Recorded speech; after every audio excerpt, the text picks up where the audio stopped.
కేసీఆర్ హరీష్ రావుతో మరోసారి సమావేశమై దీనిపై చర్చించారు. న్యాయ నిపుణులు, రిటైర్డ్ అధికారులు, పార్టీ సీనియర్లతో కేసీఆర్ సంప్రదింపులు చేస్తున్నారు. కాళేశ్వరం అవినీతి కట్టడం కాదని, తెలంగాణ మణిహారమని గట్టిగా వాదించబోతున్నారని సమాచారం. కమిషన్ ముందు కేసీఆర్ హాజరుపై ఇవాల్టి డిఎన్ఏలో ఆడిటర్ భరత్ డిస్కస్ చేద్దాం. భరత్, ఏంటి కాళేశ్వరం కమిషన్ ముందు కేసీఆర్ హాజరవ్వాలని డిసైడ్ అయినట్లు ప్రచారం జరుగుతుంది కదా, కేసీఆర్ వెళ్లే అవకాశం ఏమేరు ఉందంటారు? మోస్ట్లీ వెళ్లే అవకాశమే ఉన్నట్టుగా అనిపిస్తుంది. ఎందుకంటే 2-3 డెవలప్మెంట్స్, ఒకటి జూన్ 5వ తేదీన ఆయన పిలిచారు, 6వ తేదీన హరీష్ రావుని పిలిచారు. సో కేటీఆర్ విదేశీ పర్యటనలో ఉన్నారు, యూకే అండ్ అమెరికా. అమెరికాలో నిజానికి జూన్ 1న ఈవెంట్ ఉంది, రాష్ట్ర ఆవిర్భావ దినోత్సవ వేడుకలు అక్కడ జరుపుతున్నారు. దాని తర్వాత ఆయన ఒక 2-3 రోజులు 3-4 రోజులు అక్కడ ఉండొచ్చు. కానీ 5వ తేదీన కేసీఆర్ కాళేశ్వరం విచారణకు హాజరయ్యే అవకాశం ఉన్న నేపథ్యంలో ఆయన 3rd రోజే రిటర్న్ రాబోతున్నట్టుగా తెలుస్తుంది. సో కేసీఆర్ విచారణకు హాజరు కావాలని ఆల్మోస్ట్ నిర్ణయించుకున్నారు. సో అందుకోసమే ఆయన రిటైర్డ్ ఇంజనీర్లతో కూడా మాట్లాడుతున్నారు, హరీష్ రావుతో కూడా మాట్లాడుతున్నారు. అంటే కమిషన్, విద్యుత్ వివాదాలకు సంబంధించిన కమిషన్ ముందు దానికి అటెండ్ కాలేదు, ఎందుకంటే ఆ చైర్మన్ ముందే దాని గురించి కామెంట్ చేశారన్న నేపథ్యంలో దానికి అటెండ్ కాలేదు. బట్ కాళేశ్వరం విషయంలో మాత్రం ఎందుకు అది, ఎందుకంటే చాలా దాని మీద స్టడీ చేశారు కాబట్టి పూర్తి వివరాలు కూడా కమిషన్ ముందు వివరించేందుకు ఎక్కువ అవకాశం లేదు. ఇదే విషయాన్ని మనతో పాటు వి ప్రకాష్ గారు ఆ కమిషన్ నోటీసులు ఇచ్చిన రోజే చెప్పారు, కేసీఆర్ ఖచ్చితంగా అటెండ్ అవుతారని. వి ప్రకాష్ గారు ప్రస్తుతం మనతో పాటు స్టూడియోలో ఉన్నారు. వారం రోజుల క్రితం మీరు ఫస్ట్ నోటీస్ ఇచ్చిన రోజే చెప్పారు కేసీఆర్ ఇస్తే మాత్రం దీనికి అటెండ్ అవుతారని చెప్పి. ఎట్లా చెప్పగలిగారు? అంటే అందరు ఏమనుకున్నారంటే పవర్ సంబంధించిన దానిలో అటెండ్ కాలే కదా, దీనిలో కూడా అటెండ్ కాడు అని అనుకున్నారు. మీరు ఇందాక అన్నట్టు పవర్ దానిలో కూడా ఆయన హాజరు కావాలనుకున్నారు కమిషన్ వేసినప్పుడు, ఎందుకంటే జ్యుడిషియరీ కమిషన్ కాబట్టి రిఫ్యూజ్ చేయకూడదు. అయితే ఆ రోజు ఏమైందంటే చిట్ చాట్ లో నరసింహారెడ్డి గారు కొన్ని మాటలు అన్నారు, అది నచ్చలేదు. ఆయన ముందే ప్రెజుడైజ్ అయ్యిండు అని చెప్పి దాని మీద ఆయన తప్పు పట్టాడు. దానికి కూడా ఒక నేపథ్యం ఉన్నది. ఒక ఇష్యూలో ముఖ్యమంత్రి ఉన్నప్పుడు నరసింహారెడ్డి గారు, అది కమ్యూనిటీ ఇష్యూ, అది ఆయన సొంతం ఇష్యూ ఏం కాదు, ఆయన అడిగిన దాన్ని చేయడం సాధ్యం కాదని చెప్పారు. ఉస్మానియా యూనివర్సిటీతో ఉన్న ల్యాండ్ డిస్ప్యూట్, అది సాధ్యం కాదని చెప్పినందుకే ఉన్న మనసులో పెట్టుకున్నాడేమో అనేది ఆయనకుండే.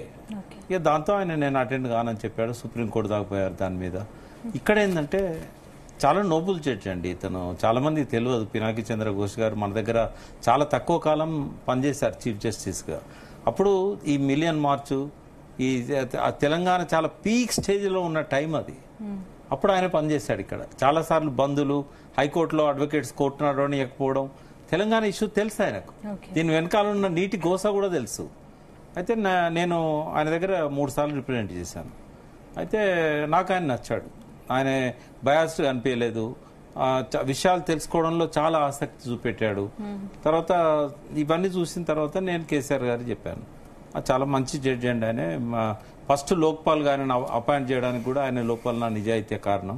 భారతదేశంలో ఫస్ట్ లోక్పాల్, తర్వాత బబ్రీ మసీద్ లాంటి సెన్సిటివ్ ఇష్యూస్, శశికళ లాంటి కరప్షన్ ఇష్యూస్ అన్నిట్లో చాలా పటిష్టమైన జడ్జిమెంట్స్ ఇచ్చాడు ఆయన, land mark judgements.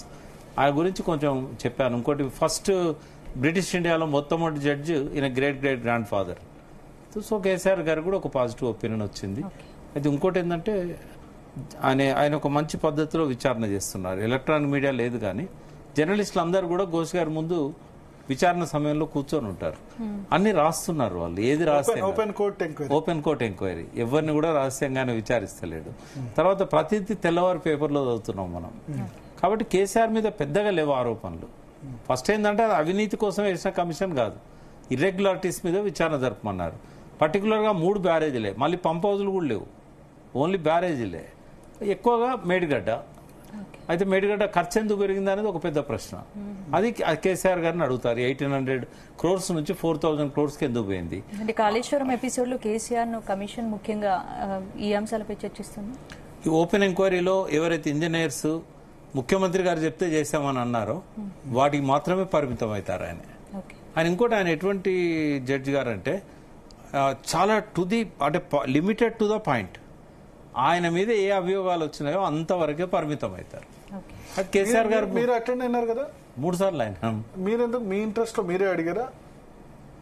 First time నేనే అటెండ్ అవుతా అని చెప్పి పర్మిషన్ అడిగాను, రమ్మన్నారు ఆయన. రమ్మని ఎందుకు అటెండ్ అయిదాం అనుకుంటున్నావు అంటే దాని మీద బాగా దుష్ప్రచారం జరుగుతుంది, నీకు ఎట్లా నువ్వు రిలేట్ చేసుకుంటావు దానికి అన్నాడు.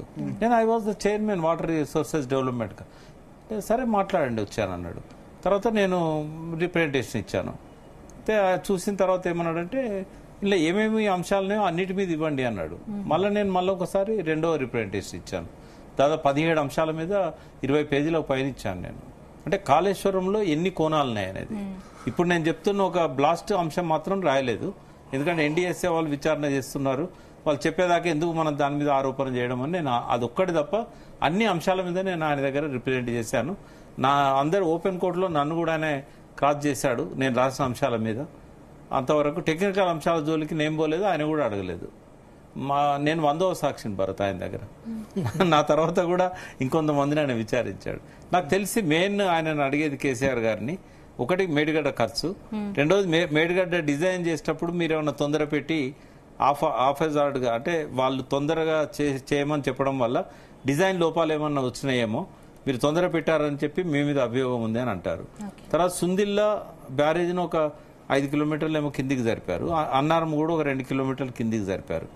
ఎందుకు జరపాల్సి వచ్చింది? అట్లా జరపడం వల్ల పరీక్షలు చేయలేదని అంటున్నారు.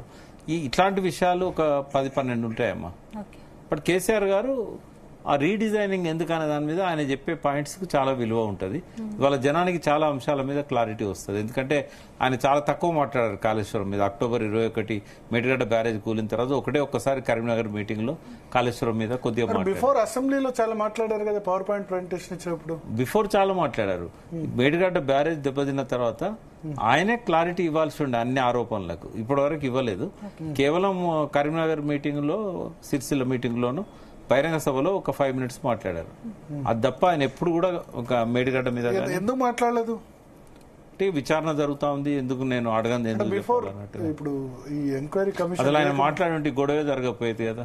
ఆయన మేడిగడ్డ బ్యారేజ్ దెబ్బతిన్న నెక్స్ట్ డేనే పోయి ఎలాంటి వాళ్ళకి చెప్పి దాన్ని ఎంక్వైరీ చేసి నువ్వు సైమల్టేనియస్ గా మీ రీకన్స్ట్రక్షన్ స్టార్ట్ చేయండి అని ఉంటే ఏప్రిల్ మే వరకు అయిపోయేది. అది ఆయన చేయకపోవడమే ఆయనకు ప్రభుత్వం పడిపోవడానికి కూడా కారణం. ఉద్దేశం ఏంటంటే అప్పుడు అసలు ఆ బ్యారేజ్ ఎట్లా ఉంది, ఆ ఫోటోలు వీడియోలు ఎవరికి కూడా బయటికి రాలేదు. అది కూడా తప్పే కదా. ఫోటోలు వీడియోలు అంటే అది పర్యవాసిందా ఏమైంది ఏందన్నది తెలియదు, పర్యవాసిందనే అంటారు కదా. అంత గోప్యత పాటించాల్సిన అవసరం కూడా లేకుండే, దానివల్ల కూడా స్పెక్యులేషన్స్ ఎక్కువైనాయి, మీడియాను పోనీయలేదు.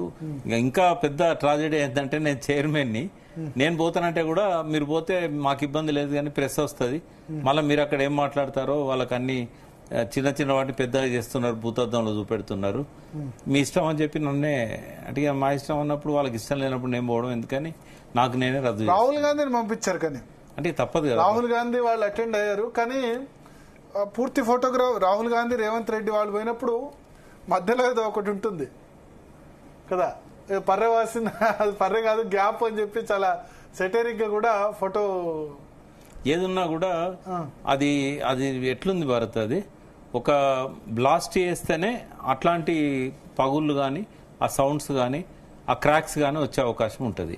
కుంగిపోతే ఇప్పుడు అది ఒక బ్లాక్, ఆ కింద ఇప్పుడు ఈ రూఫ్ ఎంత ఉన్నదో ఇంత హైట్ తోని 3 మీటర్ల స్లాబ్ ఉంటుంది, దాని మీద 12 పిల్లర్స్ ఉంటాయి.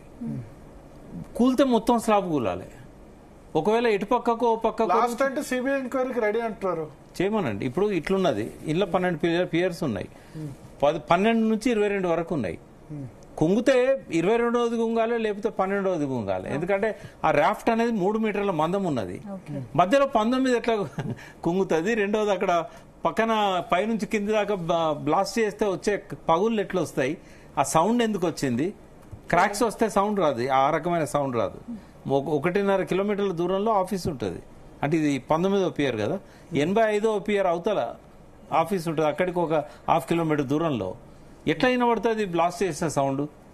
ఓకే, కుంగితే క్రమంగా కుంగుతుంది. ఇంకోటి మేడిగడ్డలో నీళ్లు ఉన్నప్పుడు ఎట్లా కుంగుతుంది, అంతకుముందు ఉధృతంగా అంచనాలకు మించి వరద వచ్చింది, అంత వరదను తట్టుకున్నది కాళేశ్వరం మేడిగడ్డ. 28,25,000 క్యూసెక్లు 500 సంవత్సరాల రికార్డు. ఆ రికార్డు 22 జూలై 15 నాడు 28,75,000 క్యూసెక్లు వచ్చింది. అయినా కూడా తట్టుకున్నది కదా అంత ఫ్లోను. ఆడ 11 టీఎంసీలో నీళ్లు నిల్వ ఉన్నప్పుడు ఎట్లా కుంగుతుంది? మళ్ళీ అది కూడా మధ్యలో ఒకవేళ ఇసుక పోయింది అనుకుందాం, బ్లాస్ట్ చేస్తే మరి తెలియాలి కదా. ఏం తెలియాలి? బ్లాస్ట్ చేస్తే అంత సెక్యూరిటీ ఉంది, అడిదికు లేదు, అడిదికు సెక్యూరిటీ లేదు, సెక్యూరిటీ లేకుండా ప్రాజెక్ట్ లేదు, అడిదికు సెక్యూరిటీ లేదు. ఇప్పుడు అది కుంగింది ఎటువైపు, తర్వాత ప్రాజెక్ట్ నిర్మాణం అప్పుడు సెక్యూరిటీ ఉంది, నిర్మాణం అయినాక 4 సంవత్సరాల తర్వాత కదా ఇది. కానీ ఏ ప్రాజెక్ట్ కైనా సెక్యూరిటీ, మీరు ఇప్పుడు నాగార్జున సాగర్ ఉండి ఎక్కడైనా సెక్యూరిటీ ఉంటుంది. ఇటు సైడ్ ఉంది, ఇటు సైడ్ గేట్ ఉంది, అక్కడ సెక్యూరిటీ ఉంది గేట్ సైడ్. అటు సైడ్ ఏం లేదు కదా, అది అటు ఊర్లే లేవు కదా, మొత్తం అడవే కదా, ఏం లేదు అటు. ఇక్కడ planning design quality control operation maintenance వైఫల్యం వల్లే మేడిగడ్డ కుంగిందని రిపోర్ట్ అయితే వచ్చింది కదా. ఇప్పుడు నేషనల్ డ్యామ్ సేఫ్టీ అథారిటీ అయితే అందులో ప్రధానమైన అంశం ఇవి కాదు, ఇవన్నీ ఉన్నాయి. ప్రధానమైన అంశం మీద వాళ్ళు నోరు తెరవలేదు. ఏమన్నారంటే నిపుణులను నియమించి లోతుగా అధ్యయనం చేసి ఎందుకు కుంగింది అనేది తేల్చండి అన్నారు. అంటే వీళ్ళు కూడా వాళ్ళకు లేఖ రాశారు. ఒక బేయర్స్ అనే సంస్థను పోలవరం ఎవరైతే కడుతున్నారో అందులో వాళ్ళ కన్సల్టెంట్, ఇంటర్నేషనల్ కన్సల్టెంట్ ఉన్నాడు, వాళ్ళని ఇప్పుడు పిలిచి దాని మీద విచారణ చేయాలని చెప్పి ఆదేశం. అంటే పిల్లలు కుంగిపోవడానికి బ్యారేజ్ పునాదుల కింద ఇసుక కొట్టుకుపోవడం వల్ల ఒకవేళ ఇసుక కొట్టుకపోతే అది ఎటు పోవాలమ్మా? అవతల సైడ్ నీళ్ల రూపంలో బయటికి రావాలి. రాలే కదా, ముందు రోజు ఈవినింగ్ వరకు కూడా రాలే కదా. అప్పటికప్పుడు 1 గంట లోపల సన్సెట్ అయ్యే టైంలో అది జరుగుతుందా? చాలా అనుమానాలు ఉన్నాయి. ఇప్పుడు ఇసుక కొట్టుకపోయింది. ఇప్పుడు మీరు అన్నట్టు బ్లాస్టే జరిగింది, ఎవరు గవర్నమెంట్ ఉంది అప్పుడు? TRS government. ఎందుకు చేయలేదు ఎంక్వైరీ? ఎంక్వైరీ అంటే ఎఫ్ఐఆర్ నమోదైంది మాదేవ్ పోలీస్ స్టేషన్ లో, మీరు తెప్పించుకోండి ఆ ఎఫ్ఐఆర్. అది శబ్దంతో మేడిగడ్డకు డ్యామేజ్ అయిందని రాశారు. ఆ రాత్రి ఇచ్చిన చేయొచ్చు కదా ఇన్వెస్టిగేషన్. చేయలేదు కాబట్టే కదా, వీళ్ళే కదా ఉంది, చేయలేదు కాబట్టి ఇవాళ వాళ్ళు బ్లాస్ట్ కాలేదని నమ్ముతున్నారని అనుకోవచ్చు కదా. మొన్న కూడా కేటీఆర్ అన్నాడు, అన్న తర్వాత ఉత్తమ్ కుమార్, మీరు అన్న తర్వాత అన్నాడు, నేను అన్న తర్వాత కేటీఆర్ అన్నాడు. మీరే ఫస్ట్ అన్నది బ్లాస్ట్ అని తప్ప బీఆర్ఎస్ నేతలు ఎవరు కూడా అనలేదు బ్లాస్ట్ అని. అనలేదు. ఉత్తమ్ కుమార్ కూడా అనలేదు. ఉత్తమ్ కుమార్ రెడ్డి మీటింగ్ పెట్టామన్నాడు. ఉత్తమ్ కుమార్ రెడ్డి మీటింగ్ పెట్టి మీరే ఎంక్వైరీ చేయొచ్చు కదా, మీరు ఎందుకు చేయలేదు అన్నాడు తప్ప అది బ్లాస్ట్ కాదని అన్నాడు. ఎన్డీఎస్ఏ వాళ్ళ కారణాలు ఎందుకు దొరకలేదు? 18 నెలలు అన్వేషించినా కూడా కారణాలు దొరకలేదు వాళ్ళకు. దొరకక మళ్ళీ నిపుణులను నియమించమన్నారు. అంటే అక్కడ మీకు నిపుణుడు వస్తే కనుక అది టెక్నికల్ ఎర్రర్ కాదని చెప్పగలుగుతాడు. మనతో పాటు బల్మూరి వెంకట్ గారు కాంగ్రెస్ పార్టీ ఎమ్మెల్సీ ఉన్నారు. వెంకట్ గారు నమస్తే. సో మనతో పాటు స్టూడియోలో వి ప్రకాష్ గారు ఉన్నారు, విశ్లేషకులు. ఒకటి, ఇప్పుడు కేసీఆర్ మోస్ట్లీ అటెండ్ కావచ్చు 5వ తేదీన, జూన్ 5వ తేదీన.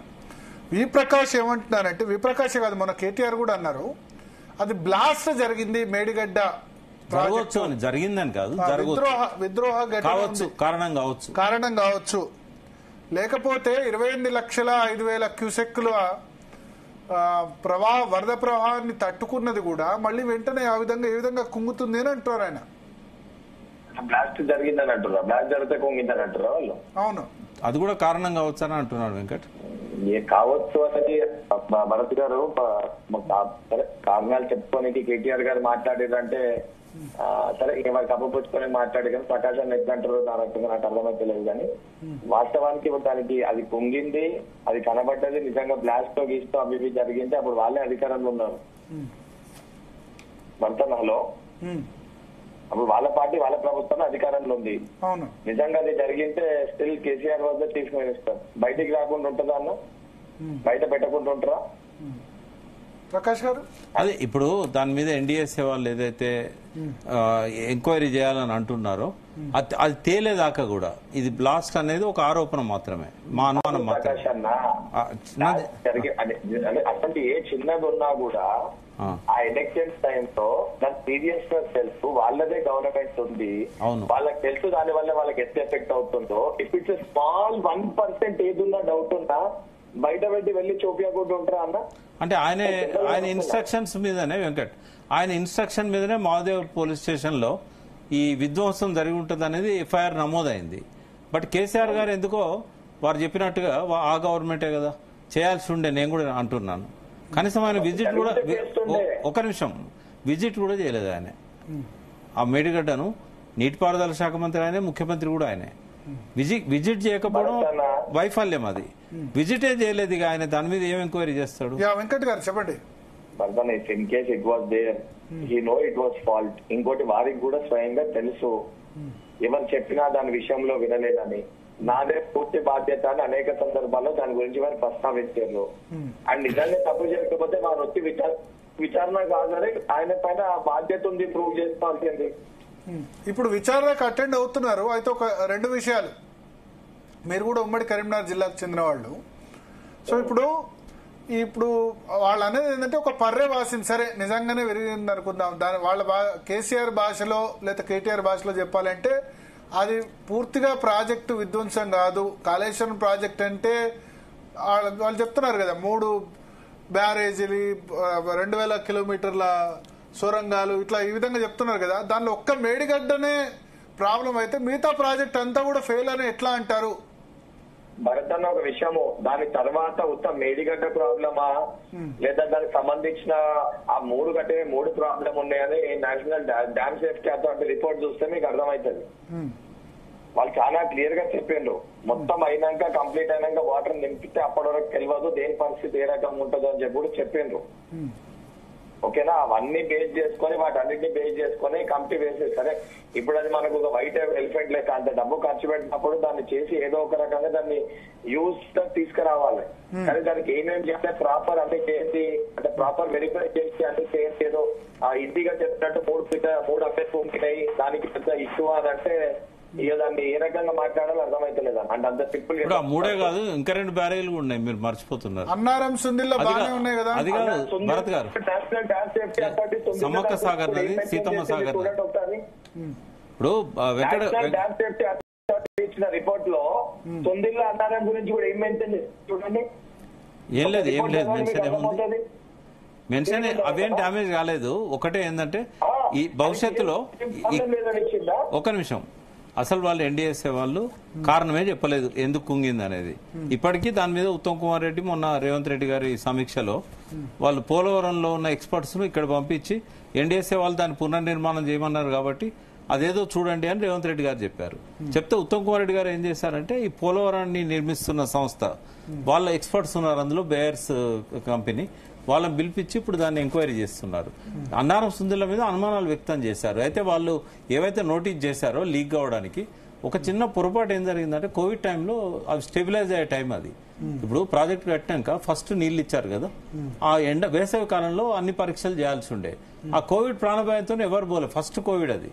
ఇప్పుడు మార్చి 23 స్టార్ట్ అయింది 2020, 2019 జూన్ 21 నాడు నీళ్లు నింపారు. కాబట్టి ఆ టైంలో ఎవరు పోకపోవడం వల్ల కొన్ని తప్పులు జరిగినాయి ఆడ.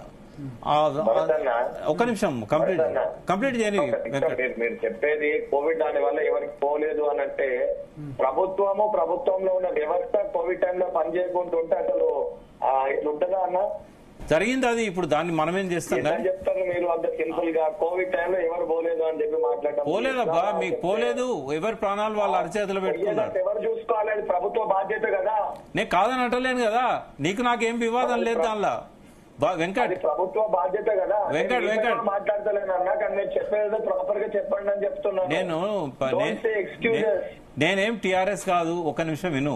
నేను అందుకే అంటున్నా, మీరు ఎందుకు ఎక్స్క్యూజ్ అని చెప్తున్నారు, టీఆర్ఎస్ ఎందుకు మాట్లాడుతున్నా? లే కాళేశ్వరం గురించి మాట్లాడుతున్నాను, టీఆర్ఎస్ గురించి మాట్లాడతలేను. వాస్తవాలు ఇప్పుడు వాస్తవాలుగా మాట్లాడుకోవాలి. నాకు ఇంజనీర్లు చెప్పారు, కాంట్రాక్టర్లు చెప్పారు, ఎవ్వరం పోలేదు, కొన్ని ఇబ్బందులు అయినాయి దానివల్ల. అయితే ఆ రిపేర్స్ అన్ని చేయమని చెప్పింది ఏది ఎన్డీఎస్ఏ. 6 months టైం తీసుకుని అన్ని చేశారు. ఇప్పుడు 2024 జూన్ నాటికి మేడిగడ్డ సుందిల్ల అన్నారం, మేడిగడ్డ అంటే ముట్టలేదు, అన్నారం సుందిల్ల టోటల్ రిపేర్ చేసి పంపించారు. తర్వాత దాన్ని స్టడీ చేయడానికి కూడా పూణే నుంచి ఎక్స్పర్ట్స్ వచ్చారు. సరే, ఇప్పుడు జరిగింది బల్మూరు వెంకట్ గారు, వాట్ ఈస్ ఫ్యూచర్? ఇప్పుడు కేసీఆర్ మోస్ట్ ప్రాబబ్లీ అటెండ్ అవుతారు, ఓకే. ఇప్పుడు అన్నారం సుందిళ్ళ మేడిగడ్డ రిపేర్ చేయిస్తారా లేదా? మాక్సిమం వీరప్రకాష్ గారు ఏమంటారు, లాస్ట్ టైం చెప్పింది 500 కోట్లకు మించి కాదు, అది కూడా ఎల్ఎన్టీఏ చేసిస్తుంది. చేసిస్తే ఇప్పుడు ఈ సీజన్ లో స్టోరేజ్ భరతన్నా ఇప్పుడు కూర్చొని మనము ఏమి కాలేదు, అసలు చాలా సింపుల్ గా ఏమి కాలేదు అని చెప్పి మనం అన్ని మాట్లాడవచ్చు. రిపోర్ట్ ను ఎలాంటి రిజెక్ట్ చేసి తెలుసా మీకు? అవును, national dam safety authority Sundilla Annaram గురించి కూడా ఏం మెన్షన్ చేసిందో అదే రిపోర్ట్ లో చూడండి. అండ్ 100% దాన్ని ఉత్తమ్ కుమార్ రెడ్డి గారు నేను మా శాసన మండలిలోనే దానిపైన క్లారిఫికేషన్ ఇచ్చారు. దాన్ని 100% చేస్తాము, అది చేపిస్తాము, దానికి ప్రాపర్ ప్రకారం చేస్తామని అఫీషియల్ గా అసెంబ్లీలో మండలిలో ఉత్తమ్ కుమార్ రెడ్డి గారు తను స్పష్టంగా మాట్లాడడం జరిగింది. ఓకే, సో రిపేర్ చేయిస్తారు. ఇప్పుడు ఈ విషయం తీసుకోండి. ఇప్పుడు ఎల్ఎన్టీ వాళ్ళు రిఫ్యూజ్ చేశారు, ఎన్డీఎస్ ఏది ఫాల్స్ రిపోర్ట్ అని చెప్పారు. దానికి ఏం చెప్తారు? సరే, అంటే ఇప్పుడు కాంట్రాక్ట్ సంస్థ చెప్పొచ్చు ఆరోపణలను ఖండిస్తూ అసలు వాళ్ళ అసలు విషయాన్నే తేల్చకుండా ఇప్పుడు రెండు విషయాలు బల్మూరి వెంకట్ గారు. ఒకటి, రిపేర్ అయితే చేస్తారు అంతేనా? దీనిలో అన్నారం సుందిల్ల మేడిగడ్డలో ఉన్నది మీరు బీఆర్ఎస్ కట్టింది అన్న ఉద్దేశంతో కాకుండా రిపేర్ అయితే చేస్తారు. గవర్నమెంట్ డిసిషన్ తీసుకున్నది దానికి పెట్టింది తెలంగాణ ప్రజల సొమ్ము అది. ఓకే, అది ఇప్పుడు భారమైనా కూడా దాన్ని ఉపయోగంలోకి తీసుకురావాల్సిన అవసరం ఉంది. భారం అని చెప్పి కంప్లీట్ గా అన్ని వేల కోట్లు ఖర్చు పెట్టి పక్కన పెట్టలేదు కదా. Yes, appreciate that. ఎందుకంటే ఏదో ఒకటి అయితే జరగాలి. రెండవది, తుమ్మిడి హెట్టి కడతారా మీరు మీ హయాంలో? ఇప్పుడు దానికి ఏదైతే సంబంధించి వాటర్ అక్కడ ఏ రకంగా అయితే ప్రొసీజర్ సిస్టమ్ ప్రకారం ఏదైతే కట్టాల్సిందో తొమ్మిది దానిపైన కూడా మా ఉత్తమ్ కుమార్ రెడ్డి గారు మాట్లాడి చెప్పారు. ఏదైతే ప్రజలకి నీళ్లు తీసుకురానికి ది బెస్ట్ వే ఏదైతే ఉందో 100% అవన్నీ కూడా ప్రభుత్వం తెలిసేసారు. గట్టిగా తుమ్మిడి బదులు ఏం చేస్తున్నారంటే వాళ్ళు ఒక సర్వే అపాయింట్ చేశారు. ఆయనకి ఇన్ఫర్మేషన్ లేకపోవచ్చు. అదేంటంటే జైపూర్ వాగ్ అని ఉంది. ఆ తుమ్మిడి నుంచి అక్కడ చిన్న చెక్ డ్యామ్ కట్టి ఆ వాగును డైవర్ట్ చేస్తారు. ఇందులో ప్రాణహిత వాటర్ ని జైపూర్ వాగులోకి డైవర్ట్ చేస్తారు. చేస్తే సుందిల్ రిజర్వాయర్ లో కలుస్తుంది. ఇప్పుడు అది టెక్నికల్ ఇష్యూస్ అది ఎందుకంటే దానిపైన నేను చెప్తే దాన్ని ఇంకో రకంగా అర్థమవుతుంది కాబట్టి నేను టెక్నికల్ విషయాలకు పోకుండా ఏదైతే ఉందో దానికి సంబంధించిన అంశాల పైన ప్రస్తావిస్తాను. తెలియక కాదు, తెలుసు కాబట్టి మనం కూడా గత ప్రభుత్వంలో అన్ని మనకి తెలిసినట్టు మనం మాట్లాడితే కరెక్ట్ ఉండదు కాబట్టి సిస్టమ్ ఏమవుతుందో దానిపైన మాట్లాడుతున్నాను. మీకున్న దాని మేరకు అయితే ఇప్పుడు వీటిని ప్రజాధనం అయింది కాబట్టి దీన్ని వినియోగంలోకి తీసుకొచ్చేందుకే ప్రయత్నం చేస్తారు. ఈ సీజన్ నుంచి అవసరం ఉంది కదా భరతన్న, తీసుకురావాలి డెఫినెట్ గా. ఎందుకంటే ఇప్పుడు కంటిన్యూషన్ ఇప్పుడు మీరు శ్రీరామ్ సాగర్ ప్రాజెక్టు, నాగార్జున సాగర్ మీరు కట్టారని వాళ్ళు నీళ్లు నింపకుండా ఉంటలేరు కదా. ఆబ్వియస్లీ జరగాలి. Governance is continuous process. భరతన్న ఇంకోటి, ఆనాడు నీళ్లు నింపేది ఉపయోగానికి వచ్చేది, ఇది నింపుతే ఏమైతుంది తెలియదు కాబట్టి అన్ని ఆలోచించి చేయాల్సి వస్తుంది. ఓకే, ఇటు సీపేజ్ ఇష్యూ ఉంది కదా, అది చిన్న ఇష్యూ అండి. అన్ని బ్యారేజ్లలో ఉంటుంది అది. రెండిట్లో ఇప్పుడు సుందిలలో ఏం లేదు, అన్నారంలో కొద్దిగా సీపేజ్ ఉంది. అది ఎందుకు అనేది చెప్పాను. కేసీఆర్ అటెండ్ అయ్యి వివరణ ఇస్తారు. ఇప్పుడు మీరేమో కరప్షన్ అలిగేషన్స్ అన్నారు, కానీ దానికి సంబంధించి విచారణ పరిధిలోనేమో ఇర్రెగ్యులారిటీస్ ఆఫ్ ప్రాజెక్ట్ అంటారు. సో దాన్ని ఎట్లా అప్రూవ్ చేయగలుగుతారు? భరత్ గారు, పిలవకపోతేనేమో ప్రత్యేకంగా కమిషన్ లేకపోతేనేమో ఆ సిస్టమ్ ప్రకారం ఎంక్వైరీ జరుగుతానేమో ఎట్లా ప్రూవ్ చేస్తారంటారు. దీనికన్నా సంబంధించిన ఏజెన్సీస్ ఆ డిపార్ట్మెంట్స్ ఉంటాయి. అదేముందో మేము చెప్తున్నాయి అన్ని కూడా స్పెషల్ గా మేము కూడా ప్రజలకి సమాధానం చెప్పాలి కదా. They will tell with all evidences ఉంది. ఇప్పుడు కేసీఆర్ అటెండ్ అయితే మీకు సాటిస్ఫైడా? నేను సాటిస్ఫై కాదన్నా, ఆయన బాధ్యత ఉంది ఆయన పైన. ఓకే, ఆయన ప్రూవ్ చేసుకోవాలి. నాకు సాటిస్ఫాక్షన్ కాదు, ఇంకా ప్రజలు సాటిస్ఫై కావాలి. ఇప్పుడు రెండు కమిషన్ పర్వ్యూలో కరప్షన్ అన్న ఇష్యూ కూడా ఉందా? కరప్షన్ జరిగిందా లేదా అన్నది కూడా డిసైడ్ చేస్తుందా? ఓన్లీ రీడిజైన్ కి సంబంధించేనా? అంటే కమిషన్ ఎంక్వైరీ చేసినాక దాంట్లో ఏమేమి బయటపడుతుంది, ఎవరన్నా లాభం ఏమన్నా జరిగినా అట్లా మనం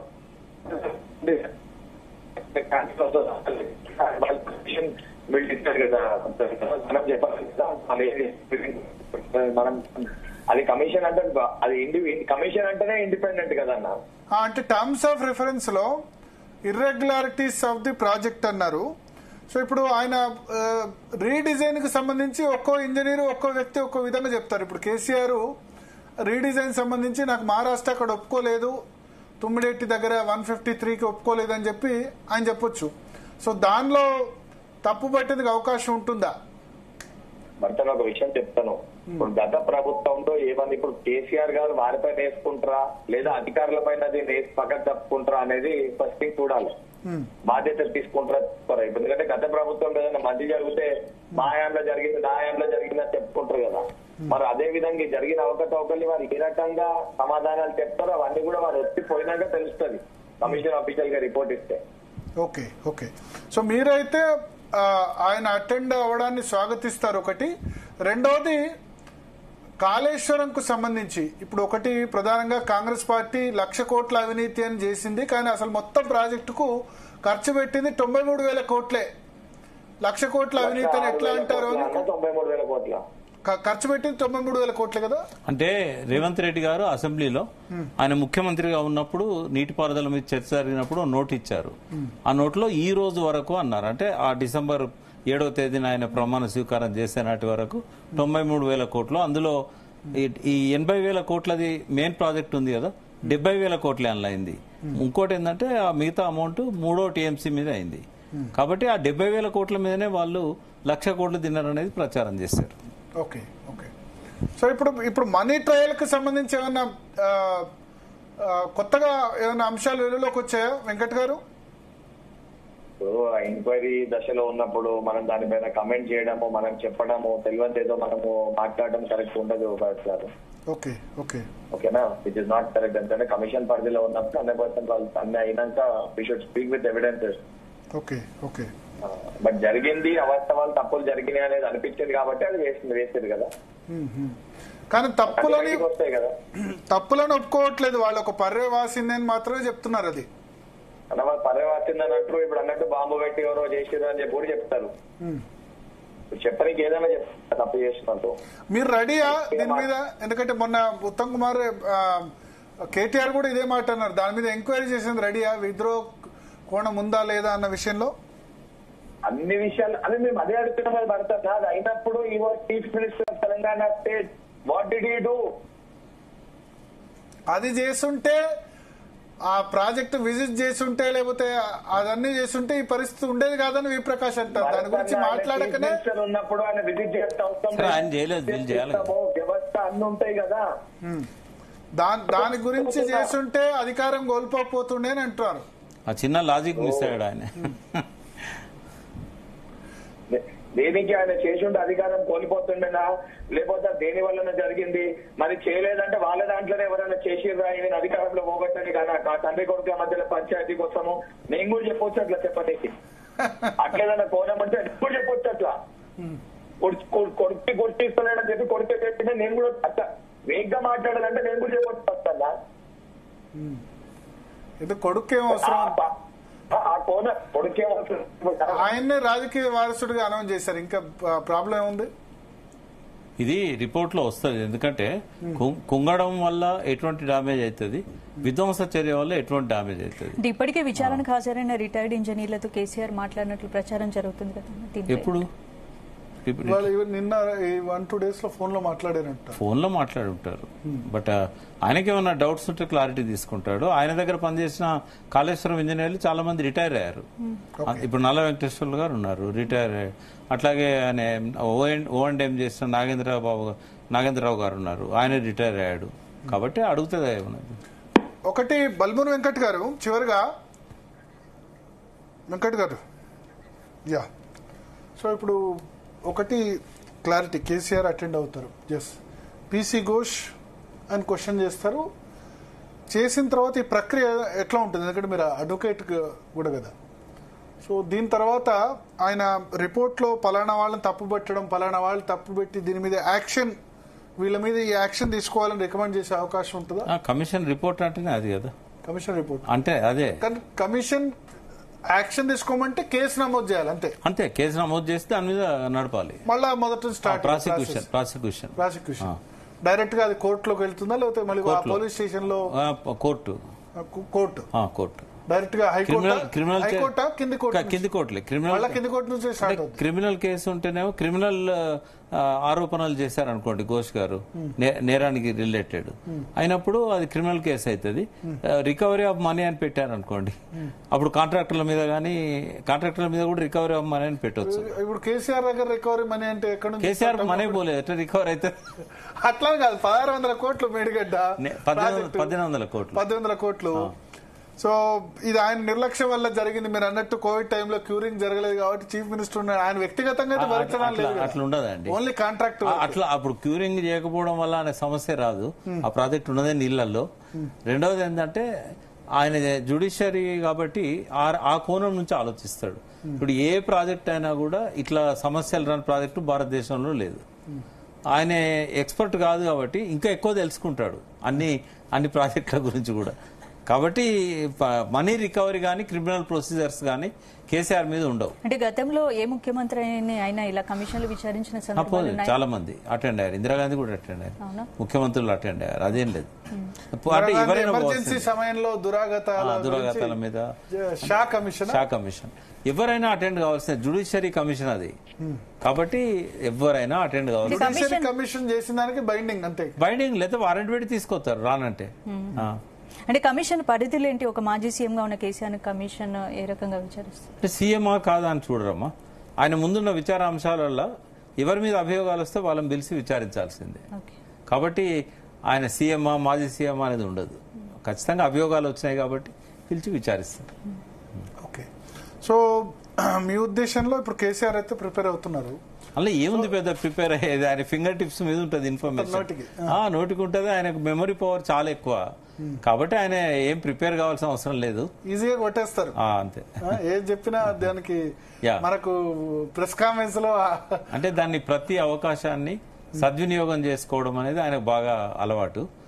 ఇప్పటిదాకా మేడిగడ్డ మీద ఏవైతే సంశయాలు అనుమానాలు ఉన్నాయో ఆయన ఘోష్ గారు అవకాశం ఇస్తే ఒక క్లారిటీ అయితే ఇచ్చే అవకాశం ఉంది. ఆయన కూడా తెలుసుకోవాలనే ఇంట్రెస్ట్ తో ఉన్నాడు కాబట్టి ఖచ్చితంగా అవకాశం ఇస్తాడు.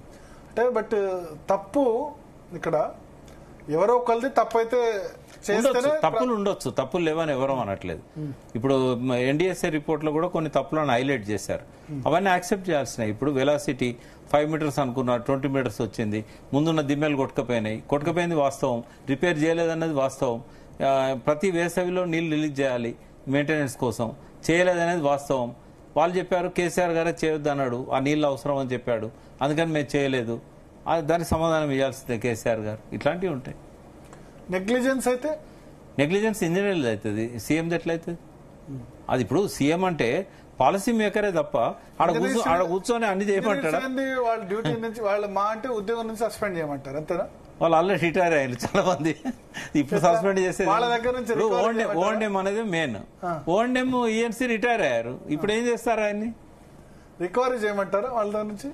వాళ్ళ దగ్గర ఏముండదు. ఓఎన్ఎం లో రికవరీ చేయడానికి ఏముండదు. రికవరీ ఎవరి మీద ఉంటుంది అంటే ఎక్కువ పే చేస్తే. ఎట్లా ఇప్పుడు ఇంత కమిషన్ ఆఫ్ ఎంక్వైరీ చేసి ఎవరి మీద చర్యలు లేకుంటే ఇంజనీర్ల మీద చర్యలు తీసుకోవచ్చు కొంతమంది మీద. ఎందుకంటే ఆల్రెడీ ఇంతకుముందు రిపోర్ట్ ఒకటి ఉంది కదా, ఎన్డీఎస్ఏ ఇచ్చింది, దానిలో కొన్ని హైలైట్ చేశారు. విజిలెన్స్ కమిటీ ఒకటి జరుగుతుంది, విజిలెన్స్ కమిటీ రిపోర్ట్ వస్తుంది, వాటి మీద ఆధారపడి లీగల్ గా దీని ప్రకారం కేసీఆర్ మీద చర్య తీసుకోవడం కంటే ఇంజనీర్లు కాంట్రాక్ట్ వాళ్ళ మీద ఎక్కువ చర్యలు తీసుకోవడానికి అంతే. ఒక పెద్ద మనిషిలాగా పిలుస్తున్నారు, ఆయన డిసిషన్ మేకర్ కాబట్టి అంతవరకే. సో మేజర్ ఎఫెక్ట్ ఎల్ఎన్టీకి లేకపోతే ఇంజనీర్లకు? ఎలాంటి కూడా ఏముండదు నాకు తెలిసి, కొంత ఇంజనీర్ల మీద ఉంటుంది అంతే. ఎందుకు ఎలాంటి ఉండదు? ఎలాంటి ఏం తప్పు చేసింది ఇక్కడ? ఎలాంటి తప్పేం లేదుగా.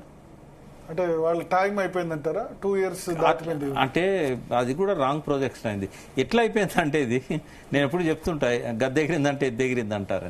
ఇప్పుడు 6,75,00,000 దాన్ని ఏమంటారు అంటే 675 లక్షలు అంటారు, 675 lakhs.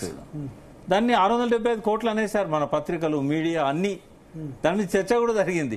సర్వేకి 675 కోట్లు అని అందరినో, జస్ట్ అది పొరపాటు చదవడం. అది అట్లాంటి పెద్ద పట్టించుకోదు కమిషన్, అది అర్థమవుతుంది కమిషన్ కి. ఇలా ప్రధానమైన అంశం మేడిగడ్డకి ఎందుకు ఖర్చు పెరిగింది. అయితే అది కాగ్ రిపోర్ట్ ఉంది, కాగ్ రిపోర్ట్ కూడా సేమ్. ఇప్పుడు పీసీ ఘోష్ గారు ఎన్ని ప్రశ్నలు వేశారో కాగ్ అన్ని ప్రశ్నలు వేసింది. కేసీఆర్ గవర్నమెంట్ లో ఉన్నప్పుడు వేసింది, రేవంత్ రెడ్డి గవర్నమెంట్ సమాధానం చెప్పింది.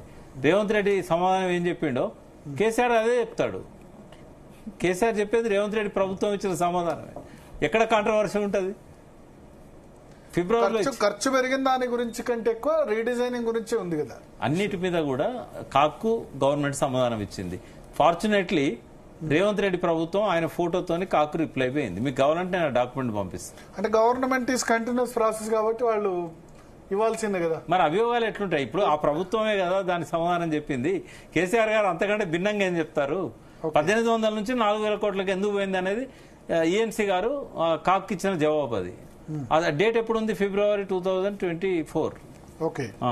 4,000 కోట్లకు పోయిందా మేడిగడ్డది? పోతుంది సహజం, ఎందుకంటే జిఎస్టీ 18% అదివరకు లేదు కదా. మేడిగడ్డ డిపిఆర్ లో జిఎస్టీ లేదు, అప్పుడు జిఎస్టీ రాలే, అన్నిటి మీద జిఎస్టీ వేశారు కదా. సరే 1,800 కోట్లు అయితే అది ఒకటే కాదు కదా, అన్ని పెరిగినాయి. సీకెండ్ ఫైల్స్ వచ్చినాయి, షీట్ ఫైల్స్ బదులు, చాలా ఖర్చు, అది చాలా పటిష్టంగా ఉండడానికి వేశారు. రాఫ్ట్ సైజ్ పెరిగింది. ఏం పటిష్టం ఉంది అది? మీరు అన్నారు పటిష్టం అంటే అన్ని పటిష్టంగానే ఉంది. 3 ఏళ్లకే అయింది కదా. 3 ఏళ్ళకి అది నేను మళ్ళీ చెప్తున్నా, కుంగడం కాదు అది, కూలడం. కాంగ్రెస్ వాళ్ళు నాగార్జున సాగర్, శ్రీశైలం, శ్రీరామ్ సాగర్ ఇవన్నీ కంపేర్ చేస్తున్నారు. అసలు ఇక్కడ మళ్ళీ చెప్తున్నా, ఎన్ని సంవత్సరాలు ఇవన్నీ రోజులు ఉన్నాయి. వీళ్ళకి ఏమన్నా తలకాయ ఉంటే డ్యామ్ కొన్ను బ్యారేజ్ తేడా తెలియకపోతే ఇట్లా. డ్యామ్ ఏమో రాయి మీద కడతారు, కుంగది అది. డ్యామ్ అనేది బాంబు పెడితేనే విధ్వంసం అవుతుంది, అది కుంగది. బ్యారేజ్ అనేది ఇసుకలో కడతారు. రేవంత్ రెడ్డి గారికి ఎన్నిసార్లు చెప్పినామంటే ఇసుకలో కడతారా బ్యారేజ్? అన్ని బ్యారేజ్లు ఇసుకలనే కట్టారు. ఏ బ్యారేజ్ అది ఇసుకలో కడితేనే బ్యారేజ్ అంటారు భరత్ గారు. కింద కొంచెం ఏదన్నా బ్యారేజ్ కుంగిన సందర్భం ఉందా? కుంగదు, రకరకాల సమస్యలు వస్తుంటాయి. అన్ని బ్యారేజ్లలో కూడా ఫస్ట్ 3-4 years స్టెబిలైజ్ కావాలి కదా. మెయిన్ గా అంటే ఇప్పుడు మీరు నా గురించి అని కాదు, ఒక నీటి రంగ ఎక్స్పర్ట్ గా మూడింటి మధ్య డిఫరెన్స్ చెప్పండి. డ్యామ్, బ్యారేజీ, రిజర్వాయర్. కామన్ పబ్లిక్ అర్థం కావాలి.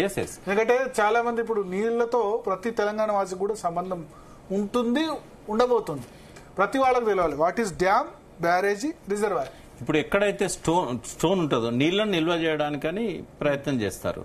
అయితే డ్యామ్ అనేది ఏదైతే ఉందో చాలా చెక్కు చెదరకుండా పటిష్టంగా ఉంటుంది, రాయి మీద కడతారు కాబట్టి. ఎక్కడైతే నదిలో రాళ్ళు ఉంటాయో, డ్యామ్ అయినా బ్యారేజ్ అయినా నదిలో కట్టేది కదా, కానీ రాళ్ల మీద కట్టేది డ్యామ్, రాళ్లు లేని కాడ ఇసుకల కట్టేది బ్యారేజ్. మళ్ళా ఇసుకల కింద ఎక్కడ గట్టిగా వస్తుందో అక్కడ దాకా పోరు. ఈ రకరకాల సీకెండ్ పైల్స్, షీట్ పైల్స్ ఇట్లాంటివి పెట్టి వాటర్ ను రెసిస్ట్ చేసే నిర్మాణాలు పెట్టి ఒక 20 మీటర్లో 10 మీటర్లో కిందికి పోయి ఆ పైన బ్యారేజ్ కడతారు. సో ఇప్పుడు నాగార్జున సాగర్ గానీ, శ్రీశైలం గానీ అక్కడ రాతి ఉండే డ్యామ్లు, ఈవెన్ ఎల్లంపల్లి కూడా డ్యామే, డ్యామ్ కమ్ బ్యారేజ్ అది ఎల్లంపల్లి. కాబట్టి స్టోరేజ్లు ఎట్లుంటాయి అంటే అక్కడ రాతి ఉందా?